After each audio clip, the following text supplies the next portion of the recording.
கீழ்காட்டில் நின்றுட்டு அம்மா சத்தம் போட்டுட்டு இருந்தாங்க. தட்டு எடுத்துகிட்டு வர சொல்லியிருந்தாங்க. நானே எடுத்துகிட்டு போய் போட்டேன். என்னம்மா பண்ணிகிட்ருக்க அப்படின்னு கேட்டேன். இன்றைக்கி மத்தியானம் டிராக்டர் வந்துடும் கண்ணே, இந்த மஞ்சள்லாம் ஓட்டிகிட்டு போயிடும். எங்கெங்கே நம்மளோட மஞ்சள் வரலையோ அங்கங்கே போடுறதுக்கு இது நமக்கு யூஸ் ஆகும் அப்படின்னாங்க. இந்த மஞ்சள்லாம் எங்கே இருந்துன்னு பார்க்குறீங்களா? இந்த மஞ்சள் வந்து நம்ம லாஸ்ட் டைம் போட்ட காட்டில் அங்கங்கே விட்டு போன மஞ்சள் வந்து முளைச்சிருந்துச்சு. அதெல்லாம் எடுத்து சேகரித்து வச்சுருக்கோம். எதுக்கு அப்படின்னா, சப்போஸ் நம்ம வச்ச மஞ்சளில் ஏதாவது மஞ்சள் வரல அப்படின்னா இது வந்து நமக்கு கை கொடுக்கும். அதுக்காக தான் எடுத்துகிட்ருக்காங்க அம்மா. ஒவ்வொரு மஞ்சளையும் எடுத்துட்டு என்ன சொல்கிறாங்கன்னா, அம்மா பாரு கண்ணு, ஒவ்வொரு மஞ்சளும் மோட்டு பத்துல மாதிரியே இருக்குது அப்படின்னு சொல்லிட்டு சொல்கிறாங்க. நான் மோட்டு பத்துல ஆமா கண்ணு பாரு, ஒவ்வொன்றும் குண்டாக இருக்குது, நல்ல மஞ்சள் அப்படின்னாங்க.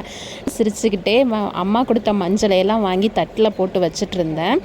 இப்போ அம்மா எல்லாத்தையும் எடுத்துகிட்டு கிளம்பிட்டாங்க. இப்போ நம்ம இந்த வயலில் தான் வைக்க போகிறோம். எந்த மஞ்சள் வரலையோ அதை எடுத்துகிட்டு இதை வைக்க போகிறோம். பாய் நண்பர்களே.